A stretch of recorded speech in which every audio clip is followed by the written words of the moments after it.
everyone. Welcome to today's episode of Party Like a Marketer, the podcast dedicated to cannabis marketing, public relations, and authentic storytelling. I'm Lisa Buffo, the founder and CEO of Cannabis Marketing Association and the host of today's episode. CMA is the producer of this podcast, and the guests are CMA members. They are experts from across all verticals in marketing in the cannabis industry who come on the show to share their unique expertise and lessons with you all.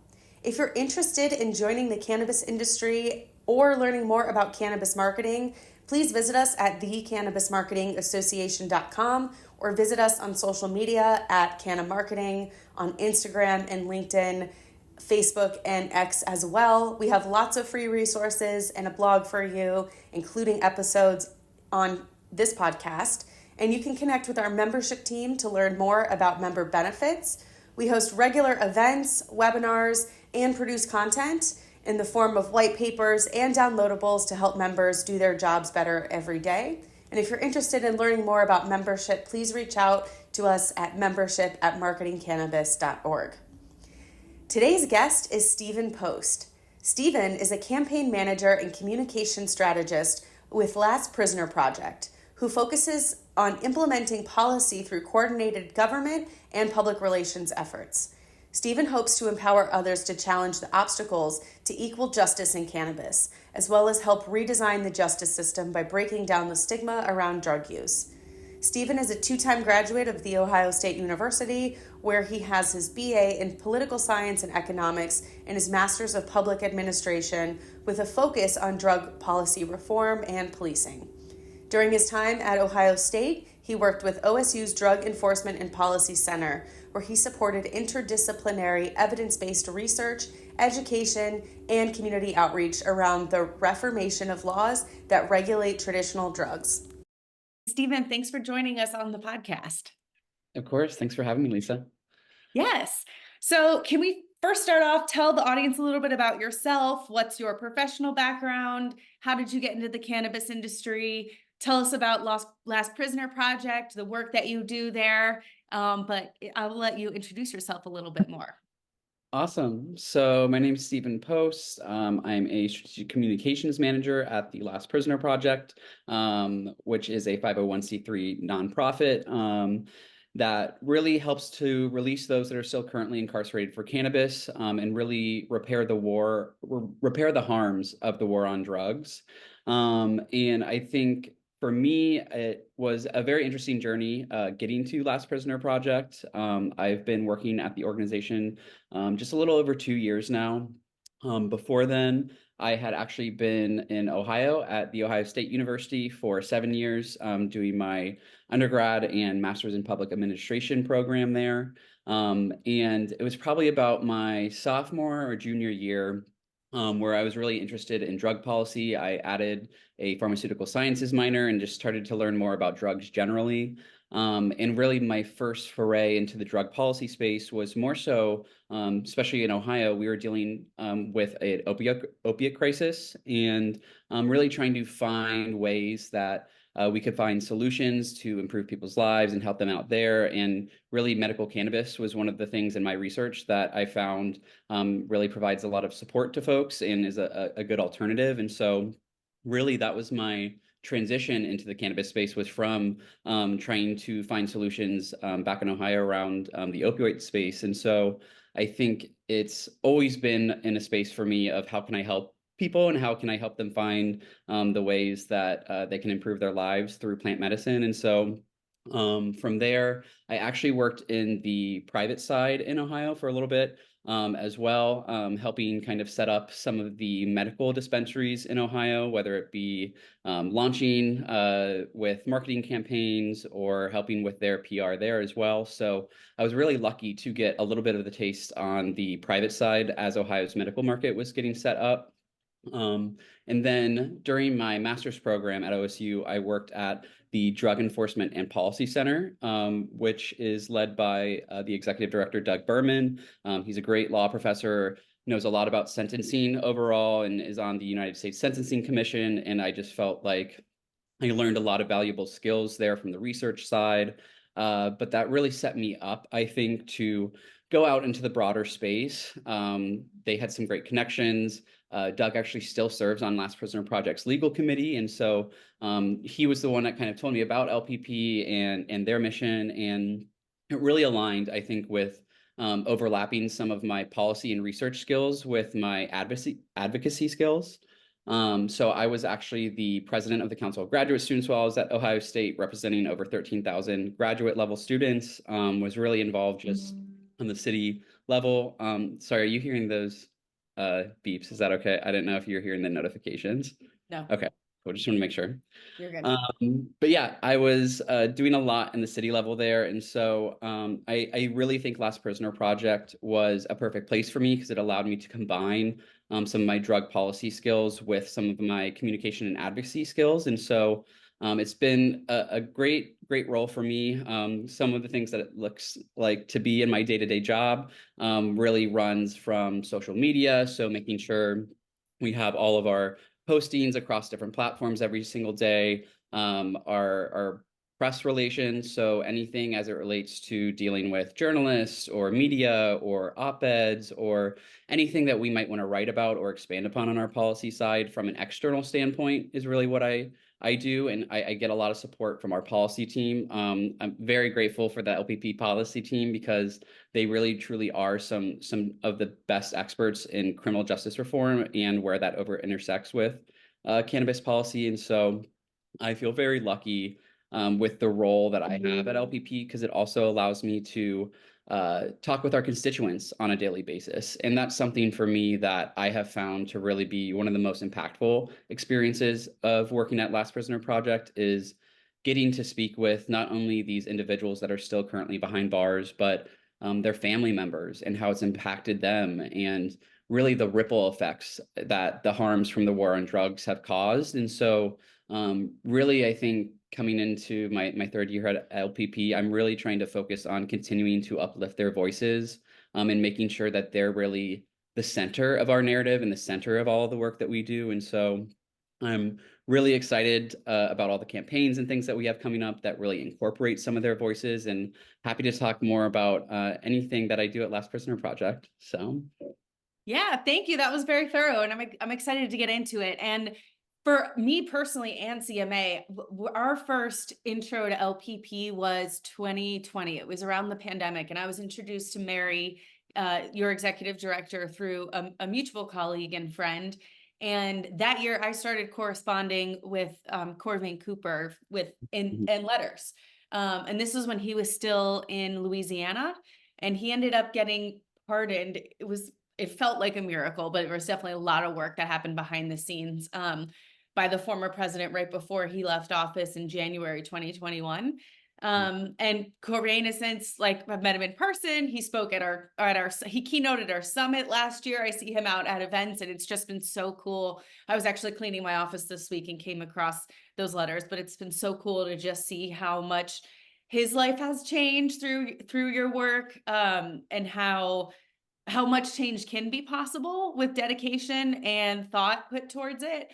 And he's actually been on this show. We do have a podcast episode with Corvain, which we did right after. It was not long after he was released, because as soon as he was released, he just got to work. It was so amazing. He just got to work on 40 Tons, their brand. You can check them out and follow him on social media, advocating for Parker Coleman and all the other guys who are still there. So lots of good work on LPP side, and we have definitely witnessed it firsthand, and it's been life-changing for me as well. But this is you are a policy expert and a strategic communications expert. And even though you work on the nonprofit side, there are still lots of lessons, I think, for marketers who are working within the industry. And you do have that kind of cross experience where you've worked with dispensaries and retailers. So you've worked in the medical side, you're working on the policy side now, but you definitely have a really good understanding of the intersection of all of that. So I do want to talk about how you approach strategy towards your policy campaigns, but we can kind of, answer it as far as communications more broadly, because obviously with something like what you're doing at Last Prisoner Project, there's a big kind of ask behind the strategy where you need to get a lot of public support, a lot of awareness for something that isn't, that information isn't readily available almost by design about the constituents and what they're doing. So how do you basically, you got to create the megaphone and make it loud and wide as much as you can and as quickly as you can. How do you do that, and how do you approach strategy? Like, what is your process there, that marketers can learn from? Yeah, I think for strategy, it's so important. And for me, I know like some of the best practices, even that I really try to do, is making sure that I'm always flushing out that strategy for myself, whether it be those thoughts, the different synergies, different platforms or channels that we could be going through, really writing down everything that I need, as well as really taking a stock of who are the partners or who are the key stakeholders that are needed to really make this campaign or marketing campaign successful. A lot of our work, as we've described, really is at the intersection of how do we utilize the public in public education and public awareness and some of these marketing tools to put pressure on and build public pressure for these lawmakers, governors, representatives to actually take action. Because we know that honestly, we have the policy solutions. The problem is massive. There's tens of thousands of folks still in prison, and suffering the collateral consequences from a cannabis record as well. And we have these policy solutions. We know that we need to be doing more clemency grants and commuting more sentences and releasing those folks. We know that on a legislative level that we need to be passing legislation that includes expungement provisions and other record clearance mechanisms. But oftentimes we find it's not this finding the solution that's the issue. It's how do we implement that solution, and how do we create that political will that's necessary to really create some of those reforms. And so for us, it's really making sure that we're identifying the policy windows and opportunities that are available as well. So for an example, you may have recently heard about like the Governor Maura Healey's up in Massachusetts, her recent pardons. I think that's kind of an example I'd love to run with, because we've been working on, ever since President Biden's October 2022 initial pardon announcement, our Pardons to Progress campaign. And that has really been encouraging governors like Maura Healey and others to really take up the mantle of what President Biden has already done and do that for their own states, if not go further. And so this Pardons to Progress campaign is one that we've had running ongoing, and really haven't seen as many governors as we would like take those actions. But it's really important that when we have an opportunity like this Massachusetts instance, to really elevate that and elevate Governor Healey as a champion for some of these reforms, because seeing kind of that positive reaction within the press, seeing positive hits, and seeing positive reactions on social media is really what we know drives some of the political will in some of these other states. And so I think it's really important for us to be taking advantage of moments like this, trying to work with Governor Healey's office.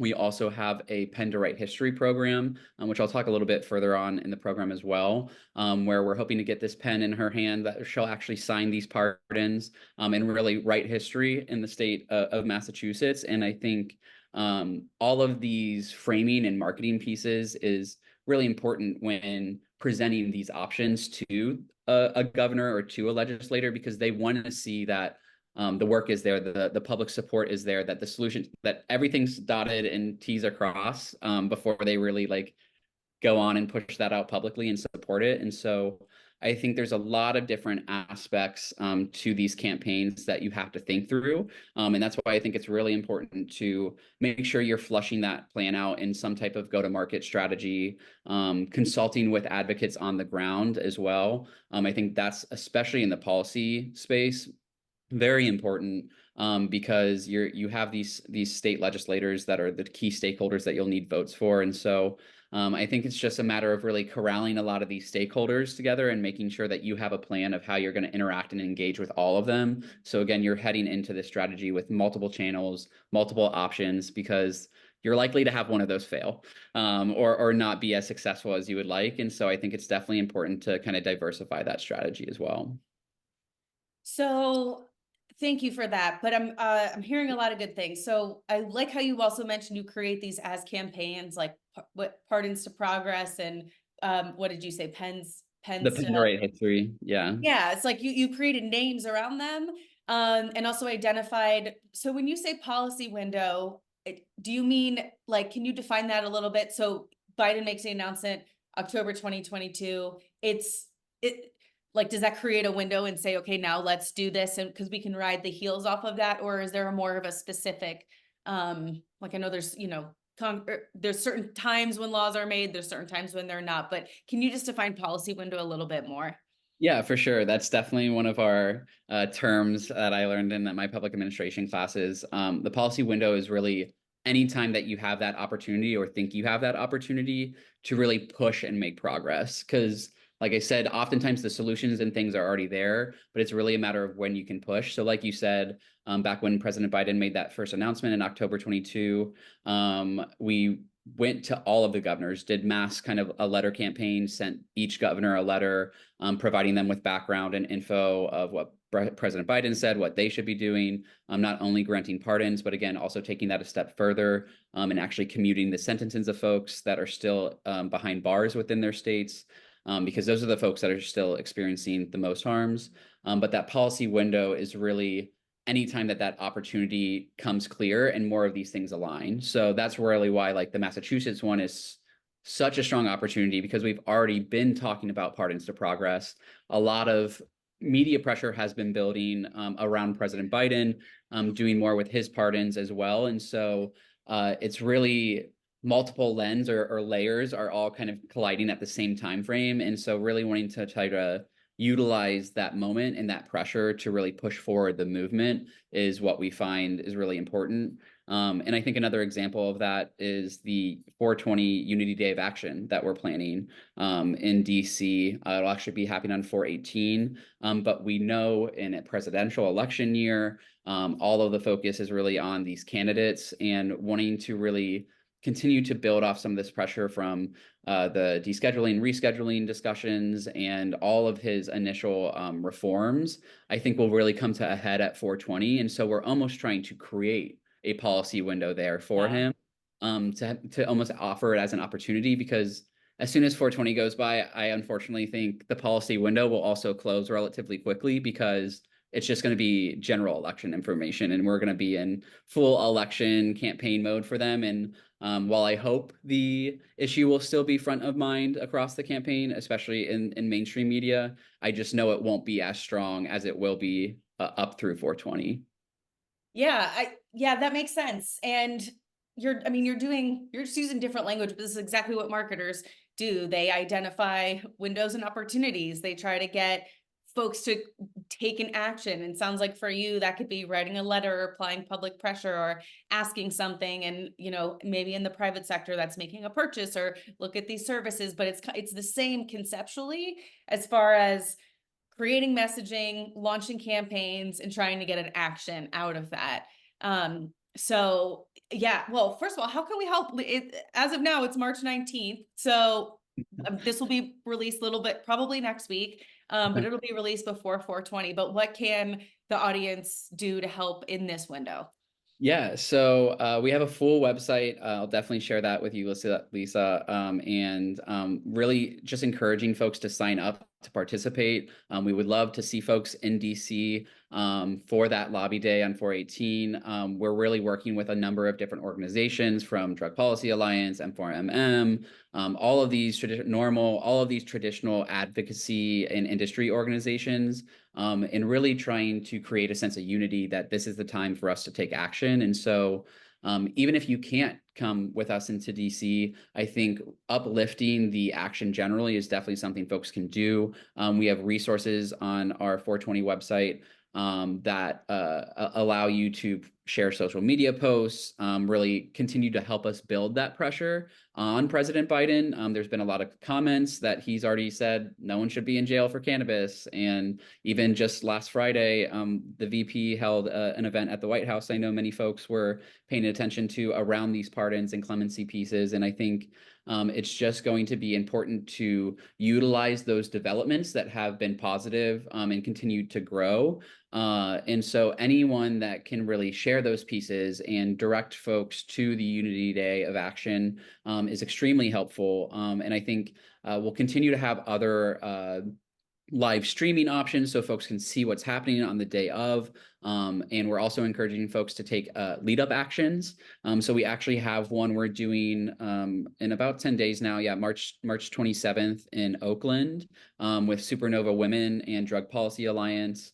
And we're really hoping to kind of use that as a lead up event. And so we've been encouraging other folks to set up these actions or activations within their own communities and use some of our messaging to make sure that folks know there's a lot of work still to be done. And I think, I know we'll probably talk about some of it a little bit further down about what are some of the like roadblocks or things that we've come in that are challenges to our work. And especially with all of the developments, especially on the federal side with Biden, I think a lot of folks, oh, he pardoned everyone. It's done, you know, like what else do we have to do? And unfortunately, even after his proclamation, for almost 8 months to a year, we had to do a lot of re-education. And so I think it's really important as we're focusing on 420 that we're even just generally educating the public on all of these different pieces and what really will happen or won't happen as it relates to some of these reforms and its actual impact on cannabis criminal justice, because sometimes it's definitely a little bit more inflated than the actual impact will come across. So. Yeah, that makes sense. And we'll send me any links and we'll put them in the show notes. Cool. So for everyone who's listening, go to the website and check those out. And I do want to talk about the roadblocks, but before we get there, I want to talk a little bit about the PR, the public relations aspect, because there is such power in knowing how to communicate with the media, proactively pitch the media, anticipate things like, I mean, I hear you with 420. It's like that's when it's all over the news. And that's kind of the biggest moment that we have as an industry and as a community to sort of ride that wave. So can you talk a bit about, and obviously you have to be very specific and technical in your messaging. Like, you know, Biden talked about federal offenses, like that's very different than other things. And, you know, having to go through that re-education and what that is and kind of a nuanced and detailed way where it might seem like one thing on its face in terms of how it reads in the media or how the story is, and then the actual details of what's playing out can be very different, or there's just more nuance to it that can get missed. So can you talk a little bit about strategy or really anything around your approach to public relations, working with the media, both proactively and given that 420 is coming up, kind of riding these events that you don't necessarily have to create, but if you can figure out how to do it, can work very much so in your favor. Like how do you do that? How do you work with them? What works? What doesn't? And then we'll talk about those roadblocks to your actual work as well. But let's just talk PR for a minute. Yeah, no, PR is honestly like the favorite piece of the work that I do. I like a writer at heart. And so Yeah. like I get to sit down and like do an op-ed piece. Like that's really fun for me. And like when it comes to overall strategy with op-eds or general comments or things like that, at least for LPP, we have found that you really do need to connect to the reader. And for us and with our mission, uplifting the stories of our constituents is one of the strongest ways that we do that. Connecting stories like the work that we're doing in Virginia with SB 696, which is a cannabis resentencing bill, to our constituents like Brian Reed. Brian Reed was actually thankfully just released not but a month ago. But we had kind of worked on this bill back in 2021 in Virginia. And it would have been a possibility that if it would have gotten passed that year, Brian Reed could have gotten out 2 years sooner. You know what I mean? And so really connecting the story of our constituents to the policy and regionality pieces that we want to get focused on, I think is really important. And we're always happy to also work with brands or partners to kind of include those stories, especially if you're in a certain state. I know that has also come into play with the Biden piece as he's kind of continued to tout his cannabis reforms while on the campaign trail. We've seen him go to states like South Carolina and tout it, Wisconsin. And for us, it's almost like a mix of that PR strategy and policy window, because it's like, Yeah. we need to do a push to all of our South Carolina publications and outlets that we know, because Biden was there speaking about on the campaign trail, we really want to push back and say these are some of the actions that he could still take and still needs to be done. And so really trying to stay on top of the news story or the news cycle and trying to, again, pay attention to where opportunities for press are, because there's a lot of people pitching a lot of op-eds right now, and it's just really flush out there. So I think you need to be very pointed with your story. You need to have a very specific angle. For us, cannabis justice and our constituents oftentimes can get it done. But I think from a PR strategy, it's also about maintaining some of those relationships.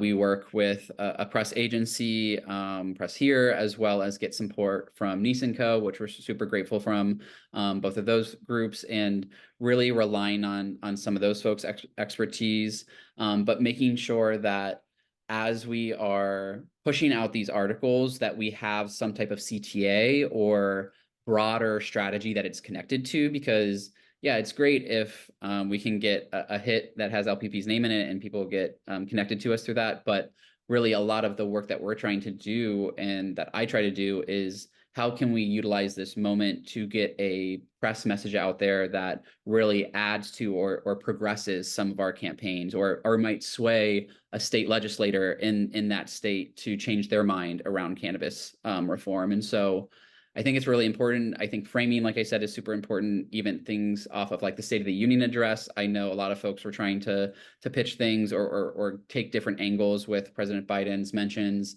And I just think it's very important to be very clear with op-eds and with some of those messaging. For us, we sent a letter to Biden following that instance of him saying those things at the State of the Union address. And we kind of crafted an op-ed, which was recently published in Marijuana Moment over the weekend, that more tied that letter of our constituents to President Biden back to that State of the Union address.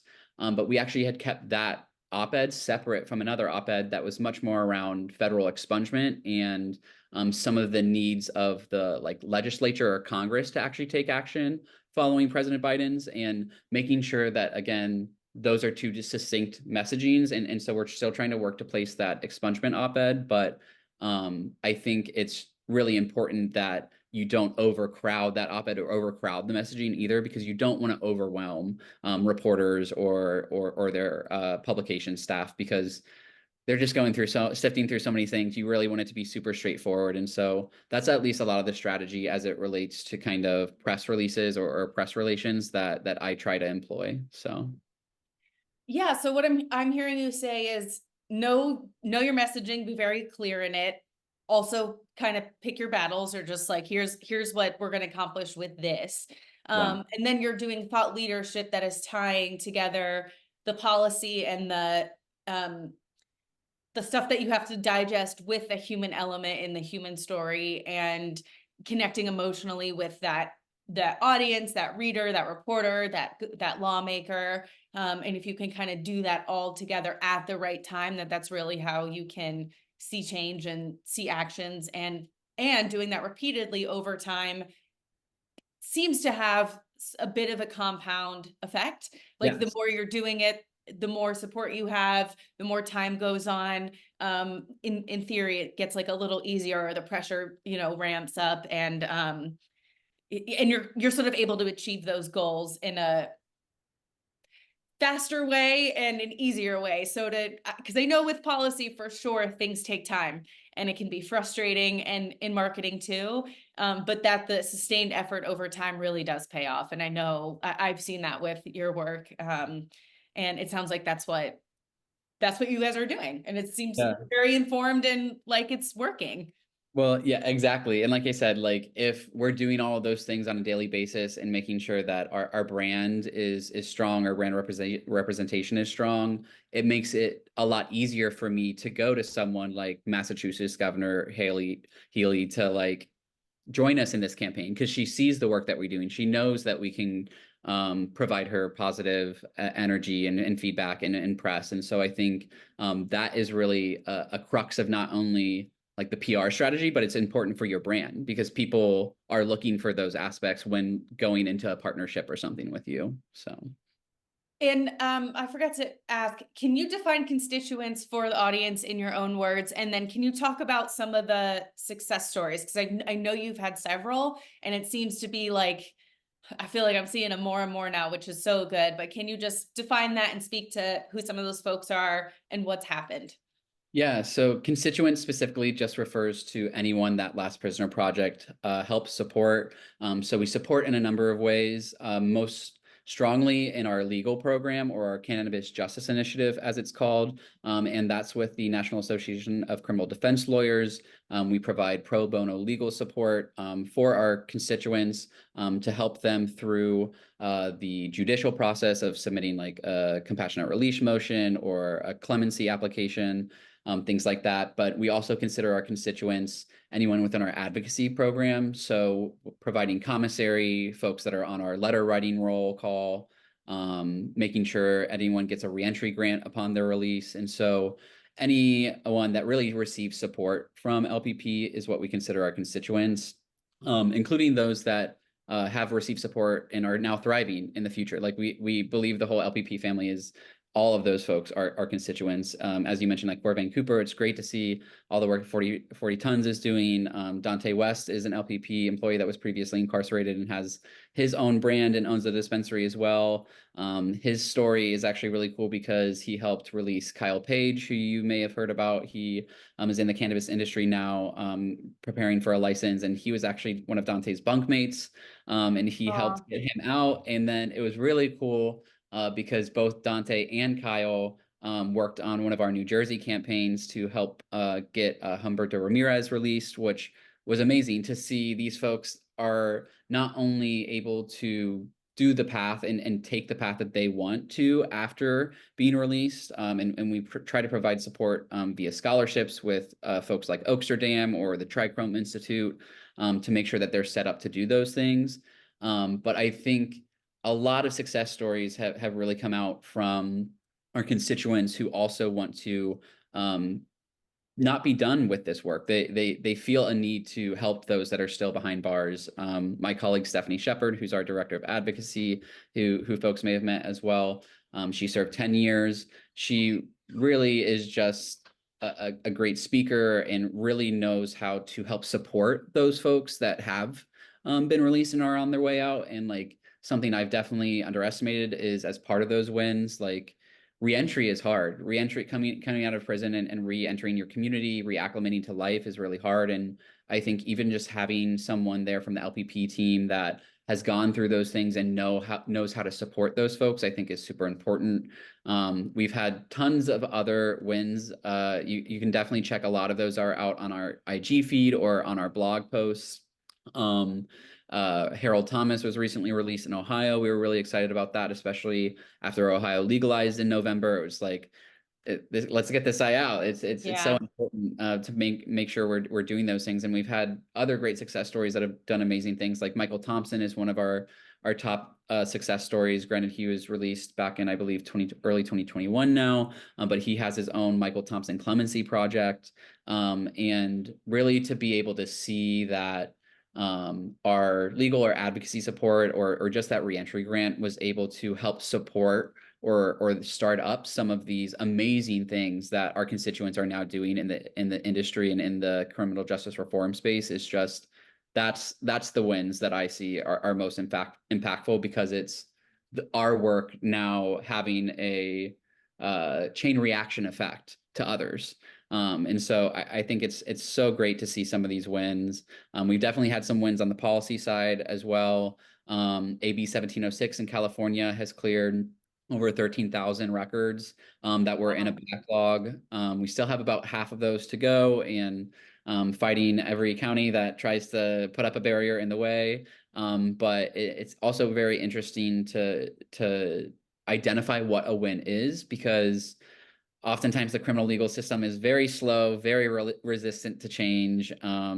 Unfortunately, there's instances that can be considered wins, but in our eyes is ultimately still a failure. Something like our Free Kevin Allen campaign. Kevin Allen was originally a constituent that is in Louisiana, was serving life without parole.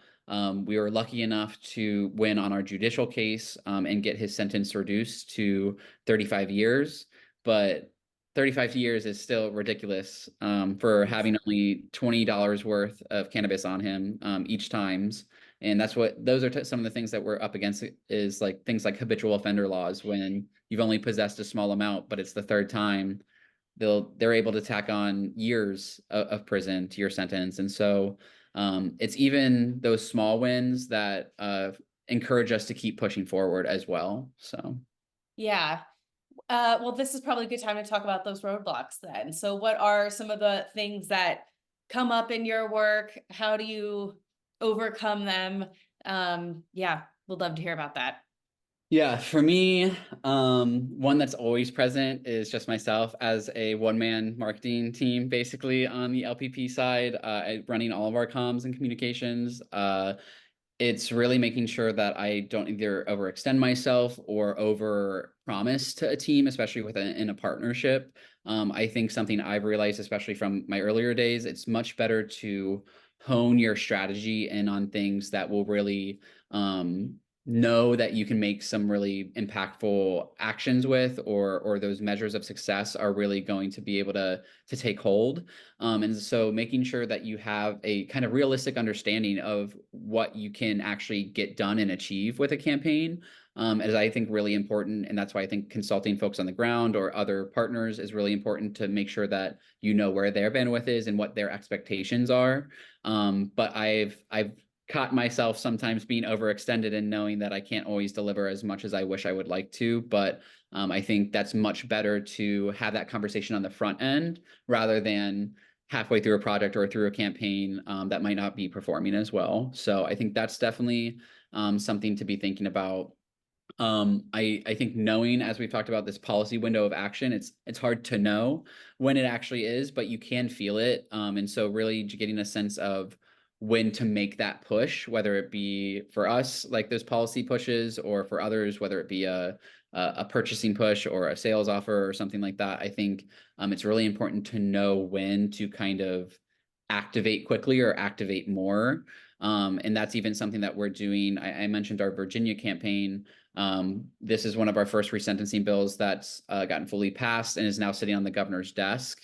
And we're trying to turn around a quick campaign here, hopefully get launched later this week, because policy windows are so short. The governor only has until April 8th to either sign it or let it become law or veto it. And so I know it's about kind of choosing your battles. We know that this is a really important piece of legislation that we hope to get passed. And so making sure that we are dedicating the appropriate amount of time to it is really important. I Do you think think he'll sign it, or is there more pressure needed there for there's anyone in Virginia who's listening?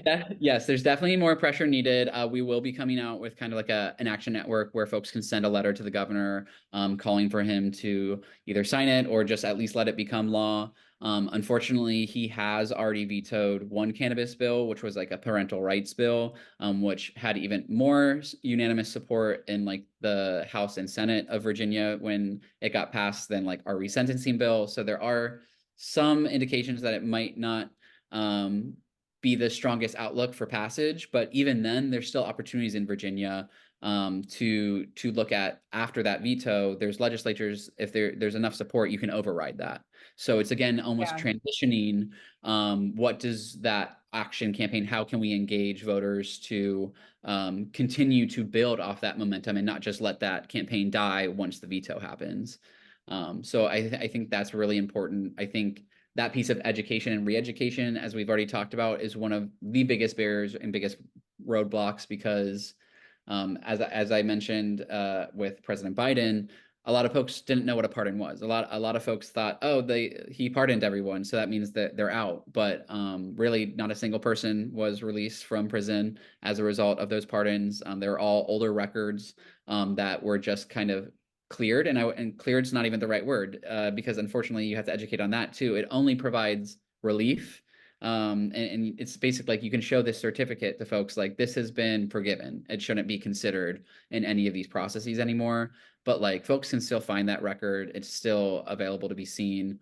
And so really pushing for something like a federal expungement mechanism is kind of the re-education piece that we have to do is this is what would really create the full cannabis justice impact, not just these pardons. And another example in Virginia would be we have to re-educate folks after we're pushing for the governor not to veto it. We then have to kind of let them know, no, you should be reaching out to your state reps now to be pushing them to override that veto. So it's really that education and re-education piece is unfortunately sometimes time consuming as well. Yeah. So I think that is one of our biggest roadblocks, because a lot of people don't even realize that if their state has legalized, that there's still people sitting in prison for cannabis, even though you have a legal state, because they don't know the policy or legal side that like you actually have to go in there, change the criminal justice provisions, not just this piece of legalization. And so I think re-education is really one of our biggest roadblocks. Holding people accountable, I would say, is one of the other bigger roadblocks that we've found, or accountability generally. Not only with lawmakers and making sure that we're holding them to their word and their promise, but also our partners. We do a lot of different partnerships. A lot of people were really grateful for the brand awareness and support that LPP can bring in, because we try as much as possible to get all of that funding to our constituents, whether it be through those commissary funds or direct reentry grants. We've given over $3 million directly to Wow. constituents since our inception, and so we're really proud of that. And I think it's really important to make sure that we're holding ourselves accountable in that way by being transparent with those funds, but also holding our partners and partnerships accountable, because a lot of times partnerships with LPP can do a lot for a brand. Like, you folks want to see that a company is a socially just and socially active brand these days. And unfortunately, we've had instances where that's really all a partner is interested in, is uplifting their brand for that reason. And I think it's important to really make sure that we do the research before kind of committing to a partnership, to kind of avoid some of the pitfalls that we may have come into the past, and making sure that folks are really coming to us with a partnership because they care about the mission, not necessarily just because they care about uplifting their brand. So those are a few of the roadblocks that I've experienced so far, but plenty of more out there as well. So Yes, no, I appreciate how you led that answer with yourself and your bandwidth, because I think that's so common for a lot of us working in this space, where we feel under resourced, under supported, but have like a massive mission or to-do list, or just, all these things that need to be accomplished, that is really needs more support, and understanding your own limits and recognizing that, and just being able to kind of work with that and set boundaries or whatever you have to do is such an important skill to be able to keep your energy to stay in the game, and do what you're doing. So I appreciate you leading with that, because sometimes that's such an obvious one that we overlook. yes, burnout is real. Burnout is real. And like, you have to be taking care of yourself. And especially in our line of work, as it Yeah. relates to cannabis criminal justice, like it's heavy and sad seeing some of our constituents be in there for another year after already being in for 25 years. You know what I mean? And knowing that really the only hope is maybe a presidential pardon. And so I think it's something to always remind yourself to keep in check, and try to make sure that you're framing it in a grateful mindset. Like, I have the opportunity to work to fight for these folks' freedom. And I think it's Yeah. really important to make sure that we're taking care of ourselves, and mental health is a big piece of that for myself and many, as someone who's dealt with depression and anxiety for 10 plus years now. Like, you just can't let you get to a self where you're not able to not only take care of yourself but also your responsibilities. And so making sure you're not extending yourself is one of the top things I would urge all marketers to do, because we all work together as well oftentimes, especially with some of these collaborations. And so being upfront with what you can do within a collaboration, I think, is really important. Yeah, thank you for that. And let's talk about partnerships with LPP and just in general. Like, does an ideal partnership with you guys look like? Um, where have you seen the most success? What do you need the most? Like, for anyone listening who might be interested in partnering with you or helping you out, can you sort of define that scope, or this is the ideal and here's what we appreciate? Yeah, absolutely. So we have a number of formal programs that folks can participate in. Our Partners for Freedom program is more of our direct donation from corporate donation program. So there's different levels of sponsorship that you'd have to meet to donate each year. And that kind of corresponds to the different level of support we can give. Most of the time, it's really encouraging folks to use our logo on their products or things. That's what really allows them to do that, is that donation. And so really being able to utilize that donation in a positive way by knowing that it goes to our constituents, but also then being able to represent yourself as a social justice a company that cares about social justice, I think is really important. And so we found a lot of success with that PFF program. One of the other ways that some of the smaller companies can get involved as those donation levels might not be able to be hit by them is our Roll It Up for Justice program. So that's actually at the point of sale. Anyone can kind of get it set up where you can donate $1 or $4.20 at a dispensary checkout. It's even online or delivery. We can get it set up as well. And it more so puts the accountability or onus of the donation on the consumer rather than on the company itself. And you'd be surprised like just how that prompt on that screen or a QR code with like the words on the bottom of a receipt can actually garner quite a bit of attention and quite a bit of support. And so we're always open to working with different dispensaries or even just any brand that has like a retail checkout. I think is really an opportunity for us to get our mission across. But outside of those two formal programs, there's so much thing. Oh yeah, go ahead if you I was have. going to say, does that include if they're e-commerce based, or does it have to be in person? Okay, so No, we do so e-commerce as even well. ancillary products and folks that, whether they're cannabis or in the space, if they have if they're online, they can still do this. Yeah, for sure. We've Okay, done cool. a lot with like glassware or even just apparel, anything that has a checkout online, we can kind of get that program set up on. So Cool. yeah. Okay, go ahead And with what you were if going to there, say. yes, if there's any other questions Yeah, on the PFF or Roll It Up for Justice program, sorry, our Partners for Freedom program, we have decks for folks that we can share more information about as well. So. cool. But yeah, outside of those two formal programs, there's so much that organizations can do and individuals can do just from taking action, you know?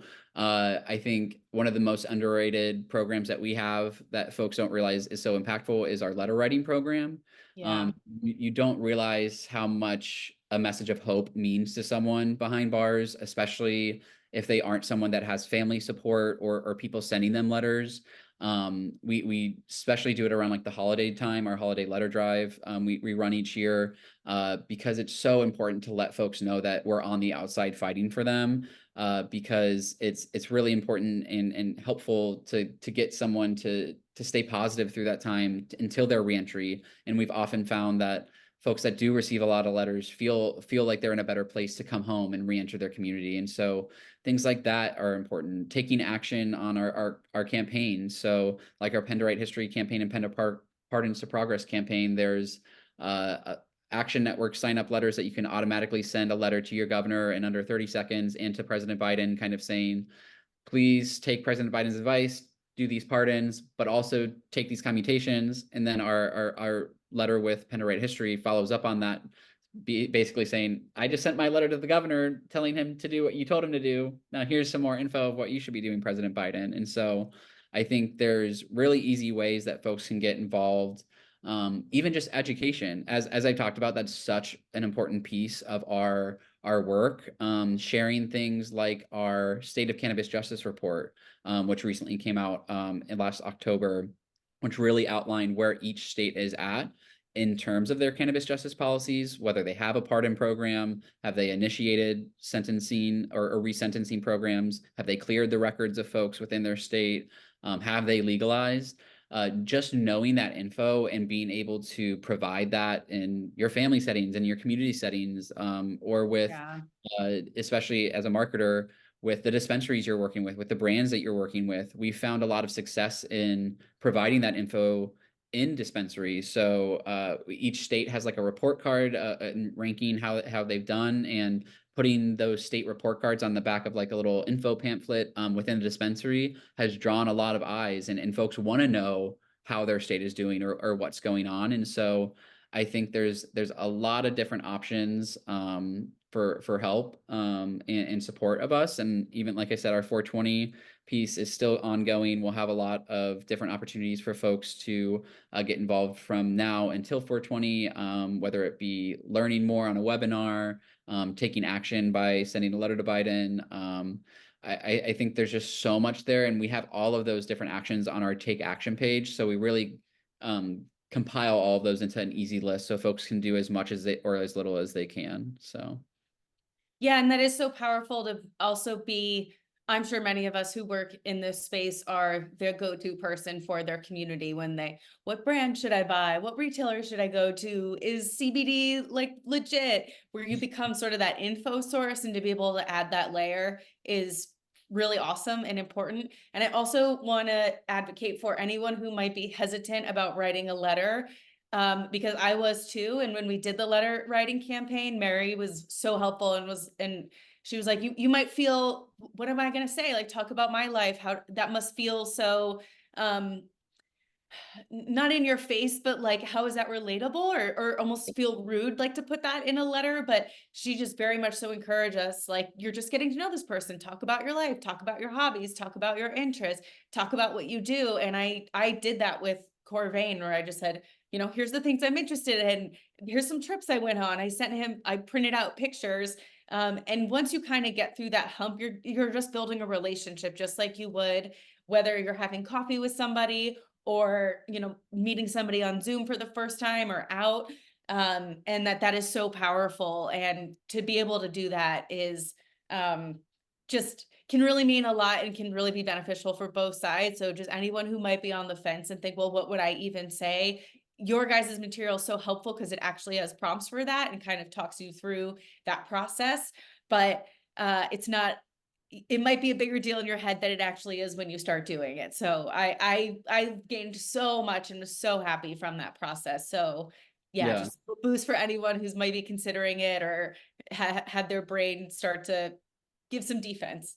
Yeah, and we actually are happy to also come in if you want to do it as like a dispensary or an organization. Like, we were happy to kind of hop on like a Zoom call like this and walk you through that, or walk your team through that, provide materials ahead of time and things to really make it almost more of a communal event. And I think that's where we found more of these drives aspects has been really helpful in even just educating dispensaries and other industry partners on our work. Because it's a really easy foot in the door to ask a group to, hey, yeah, can you just spend 10 or 15 minutes writing these letters in your staff room or something like that, or put it up in your break room. And so really utilizing some of these lower lift programs to get in the door is something that we found success in. We even have now a Stickers for Change program, which is a much less intensive lift than like even like the Roll It Up for Justice program, where we just provide stickers and like folks can sell it for a small amount. And we've seen that's a really easy way for some brands or companies to initially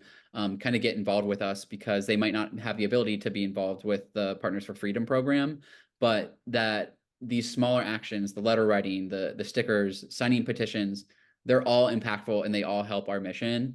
And so anything that individuals or organizations can do is something that's really helpful. And we're always happy, like I said, to kind of collaborate and create original partnerships. That's something that we've definitely done in the past, and even connecting some of our partnerships to some of our constituent campaigns. For example, we're working on our Free Robert Deals campaign with Alicia Deals, who owns a cookies dispensary in Arizona. And so we also partner with Vibes, a rolling papers company, to have information, little pamphlets on each rolling paper. So as folks go and roll, they kind of are faced with that education and faced with that mission. And so I think it's really cool, the opportunities that we've been able to pull together that really connect the policy pieces with our constituents, with the business pieces all together. So we're always happy to kind of come together with those collaborations at LPP as well. Awesome. Well, thank you. And Stephen, is there anything else we haven't talked about that you want to mention? Any contact information, any other call to action for this audience? Anything you want to share before we wrap up? Yeah, I'm just super appreciative again of CMA for having us on, and all of the support that you all provide.